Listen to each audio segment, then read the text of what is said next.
مذہب حدیثوں کے خلاف ہو وہ مسلمان کا مذہب بن کیسے سکتا ہے؟ ان فتنوں نے جب اپنے دروازے کھولے، فرقہ پرستی کا جب یہ طوفان برپا ہوا تو کیفیت یہ بنی، حنفی حنفی کو ایسے ملتا تھا جیسے دو الگ الگ ملتوں کے انسان مل رہے ہیں۔ بلکہ فقہ حنفی کا مشہور مسئلہ ہے، اگر کوئی حنفی شخص شافعی مذہب کو اختیار کر لے تو اسے تعزیراً سزا دی جائے گی، نعوذ باللہ، جیسے وہ کسی اور ملت کے اندر داخل ہو گیا۔ انا للہ و انا الیہ راجعون۔ اللہ نے ہماری ملت محمد کریم صلی اللہ علیہ وسلم کو بھیج کر ایک ملت بنائی ہے، اس میں یہ گروہ بندی بربادی کا راستہ ہے۔ اے کاش امام ابو حنیفہ رحمہ اللہ کی تقلید کا دعویٰ کرنے والے امت کو مزید گروہ بندی مزید گروہ بندی سے بچاتے، لیکن انہوں نے گروہ بندی کے دروازے کھولے، فرقہ پرستی کے دروازے کھولے۔ کوئی صوفی بنا، کوئی حلولی بنا، کوئی ماتریدی بنا، کوئی اشعری بنا، کوئی صرف مسائل کے اندر امام صاحب کے جملوں کو لیا اور تصوف کے مسائل میں سہروردی بنا، نقشبندی بنا، چشتی بنا اور قادری بنا۔ مشہور مفسر فخر الدین رازی فرماتے ہیں، میں نے بہت سے مقلد فقہا کو دیکھا جب انہیں مختلف مسائل میں قرآن حکیم کی آیت پڑھ کے سنائی جاتی جو ان کے مسلک کی تردید کرتی تو ایسے حیران ہو کر اس آیت کو سنتے جیسے یہ کہہ رہے ہو کہ ہم بھلا اس آیت کو کیسے مان سکتے ہیں کیونکہ یہ آیت ہمارے امام کے قول کے خلاف ہے۔ انا للہ و انا الیہ راجعون۔ آج یہی حالت اہل شرک اور اہل بدعت کی ہے، امام پرستوں کی یہی حالت ہے، پیر پرستوں کی یہی حالت ہے، قبر پرستوں کی یہی حالت ہے۔ رسول کرخی اس کے اندر یہ اصول موجود ہے کہ اگر قرآن کی آیت غور سے سنیے گا، اللہ کی قسم کسی کو چھیڑنا، تنگ کرنا مقصود نہیں ہے، مقصود یہ ہے لوگوں یہ زندگی پہلا اور آخری موقع ہے، اس کو ختم ہونے سے پہلے محمد کریم کی اطاعت کی طرف لوٹاؤ۔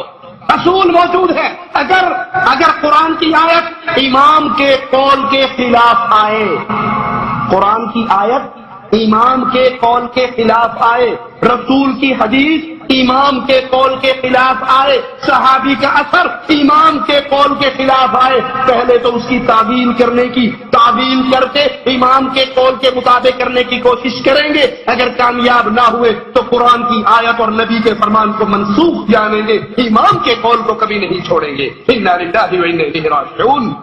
جب فرقہ پرستی کا یہ طوفان پڑھا، رشید احمد گنگوہی اپنی کتاب تذکرۃ الرشید حصہ 2 صفحہ 17 پر لکھتے ہیں، حق وہی ہے جو رشید احمد گنگوہی کی زبان سے نکلتا ہے۔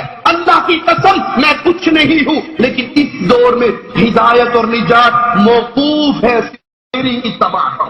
لا حول ولا قوة الا باللہ، انا للہ و انا الیہ راجعون۔ ہدایت و محمد کریم صلی اللہ علیہ وسلم کی اطاعت پہ موقوف ہے، لیکن آج یہ حق امام الانبیاء سے چھین کر پیروں فقیروں اماموں اور مولویوں میں بانٹ دیا گیا۔ امام الانبیاء نے فرمایا تھا لوگو میری پوری امت جنت میں جائے گی الا من ابا، جو جنت میں جانے سے خود انکار کر دے۔ پوچھا گیا وہ ظالم کون ہے جو جنت میں جانے سے انکاری ہو؟ فرمایا من اطاعنی دخل الجنہ، جو محمدی بنا، نماز محمدی، روزہ محمدی، حج محمدی، جہاد محمدی، طلاق محمدی، نکاح محمدی، عبادت محمدی، اعتقاد محمدی، جو ایک ایک مسئلے میں محمدیت کے رنگ میں رنگا گیا دخل الجنہ، یہ جنت میں گیا۔ ومن عصانی فقد ابا، اور جس نے محمدیت کو پسند نہیں کیا اس نے حقیقت میں جنت میں جانے سے انکار کر دیا۔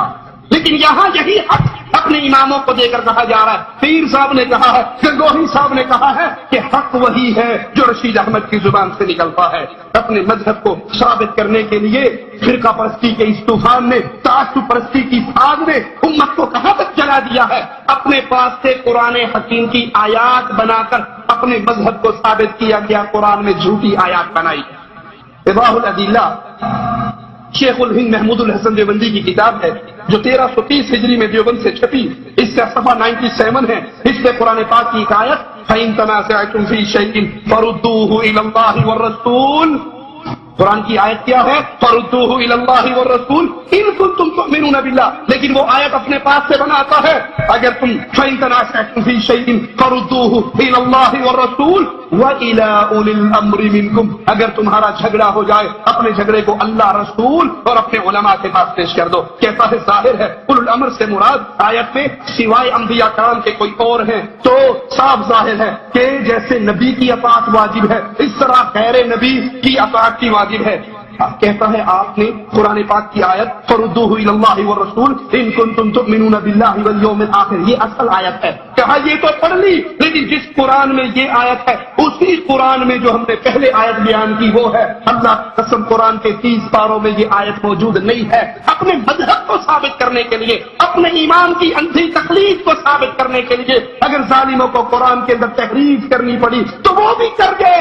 اللہ کے لیے سوچئے یہ لعنت کہاں جا کر رکے گی، یہ انتشار کہاں جا کر رکے گا؟ لوگوں آؤ امام الانبیاء محمد الرسول اللہ صلی اللہ علیہ وسلم کی تباہی اکٹھا ہو جائے۔ عبارت سے غور کریں، جس قرآن میں یہ آیت ہے اسی قرآن میں یہ آیت بھی ہے۔ اب دو آیتیں ہیں، ایک کا قرآن میں موجود ہے اور دوسری کا قرآن میں موجود نہیں۔ اور اگر اسی آیت کو صحیح طریقے سے پڑھ لیا جاتا تو لڑائی اور اختلاف ختم ہو جاتا۔ وہ ملنگ نماز نہیں پڑھتا تھا، کسی نے کہا ملنگ صاحب نماز نہیں پڑھ دے، کہندا تو ایویں نماز دی گلاں کرنا ہے۔ قرآن پاک میں آیا یا ایھا الذین آمنوا لا تقربوا الصلاۃ، ایمان والو نماز دے نیڑے ہی نہ جایا کرو۔ انہوں نے کہ اگے تے پڑھ لو انتم سکارا، جدوں نشے تے ہوو اودوں نہ جاؤ۔ کہندا اننے تے عمل کر لین دی اگے پھر ویکھاں گا۔ اگر اس آیت کو پورا پڑھ لیا جاتا تو یہ انتشار کا دروازہ بند ہو جاتا۔ آیت کیا ہے؟ اطیعوا اللہ واطیعوا الرسول، اطاعت کرو اللہ کی، اس کے رسول کی، واولی الامر منکم، اور اپنے مسلمان حکام کی۔ فإن تنازعتم فی شیء، اگر تمہارا جھگڑا ہو جائے، اب جھگڑا نہ اللہ سے ہو سکتا ہے، جھگڑا نہ رسول اللہ سے ہو سکتا ہے، جھگڑا تو مسلمان کافر سے ہوگا، جھگڑا کسی عالم سے ہوگا، کسی شیخ و مرشد سے ہوگا۔ فردوہ الی اللہ والرسول، جھگڑے کی صورت میں فائنل اتھارٹی اللہ کی کتاب اور محمد الرسول اللہ صلی اللہ علیہ وسلم کا فرمان۔ ان کنتم تؤمنون باللہ، اگر تم اللہ پر ایمان لاتے ہو، آخرت پر ایمان لاتے ہو، ہر جھگڑے کو آؤ اللہ اور اس کے رسول سے فیصلہ کروا لو۔